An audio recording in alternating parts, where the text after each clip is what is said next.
आज आपके सम्मुख दो शब्द प्रस्तुत कर रहे हैं। पहला शब्द है अंतर्राष्ट्रीय, दूसरा शब्द है अंतर्राष्ट्रीय।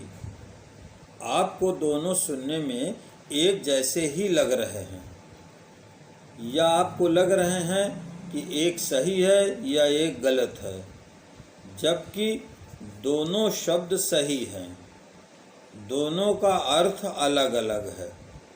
अब हम पहला शब्द लेते हैं अंतर्राष्ट्रीय, इसको अलग करते हैं तो इसमें आता है अंतर्धन राष्ट्रीय।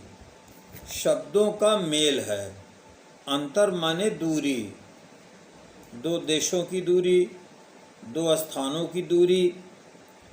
इसका अब ये जो अर्थ देता है अंतर्राष्ट्रीय, इसका अर्थ है राष्ट्र से बाहर, अर्थात दो देशों अथवा कई देशों के बीच में, जिसे अंग्रेजी में इंटरनेशनल भी कहते हैं। दूसरा शब्द अब लेते हैं अंतर्राष्ट्रीय, जिसमें रा में एक रा ऊपर उड़ रहा है। जब इसकी संधि करते हैं तो ये निकलती है अंतःधन राष्ट्रीय। ये विसर्ग संधि है। अंतः का अर्थ होता है भीतर, तो अंदर, तो इसका अर्थ है अंतर्राष्ट्रीय का अर्थ है राष्ट्र के भीतर। दोनों शब्द दोनों सही हैं, दोनों के अर्थ अलग अलग हैं। आप ध्यान रखिएगा। अगला शब्द देखिए, ये अंतर्राष्ट्रीय का अर्थ है कि राष्ट्र के भीतर। इसी प्रकार कई शब्द बन जाते हैं। अंतरजनपदीय, अंतरजनपदीय, जब पूरा रा लिखा रहेगा तो वो जनपद से बाहर का अर्थ देगा। जब अंतरजनपदीय रहेगा, जब रा उड़ा रहेगा, तो वो जनपद के भीतर का अर्थ देगा। जैसे अंतरजनपदीय अध्यापकों के समायोजन किए जा रहे हैं, इसका मतलब है जनपद के भीतर समायोजन किए जाएंगे। और जब अंतरजनपदीय लिखा रहेगा तो इसका मतलब है जनपद से बाहर के शिक्षकों का समायोजन होगा। इसी प्रकार और शब्द बनते हैं अंतर्वस्त्र, अंतर्वस्त्र, अंतर्वस्त्र वस्त्र के अंदर, और अंतर्वस्त्र जब र पूरा रहेगा तो वस्त्र के बाहर। इसी तरह शब्द है अंतर्द्वंद।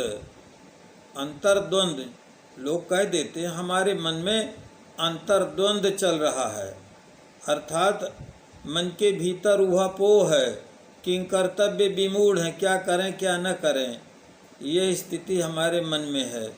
और जब अंतर्द्वंद हो जाएगा, रा पूरा लिखा रहेगा, तो वो बाह्य जगत में आ जाएगा। मन के बाहर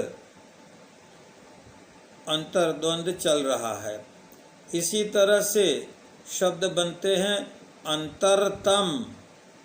इसका अर्थ होगा मन में अंधकार है, और इसमें है अंतरतम।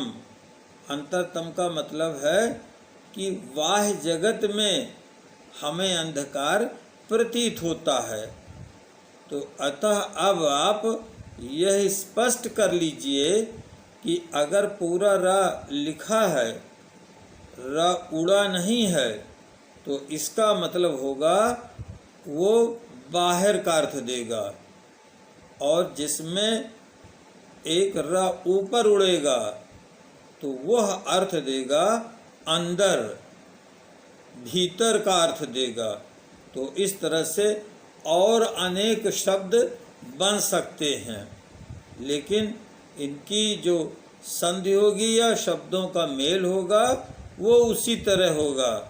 जैसे इसमें होगा अंतर्धनतम, बाहर अंधकार है, और अंतरतम जब वो र उड़ेगा तो अंतः धन तम, अंदर मन के भीतर अंधकार का अर्थ देगा।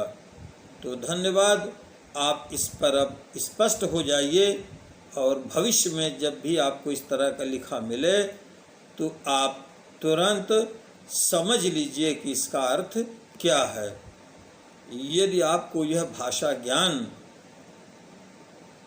का ये वीडियो अच्छा लगा हो तो कृपया चैनल को सब्सक्राइब कीजिए, लोगों के बीच शेयर कीजिए और लाइक कीजिए। यदि और कोई दुविधा हो तो कमेंट बॉक्स में लिख करके आप प्रश्न डाल सकते हैं, जिसका समुचित उत्तर हम आपको उसी में दे देंगे। बहुत बहुत धन्यवाद।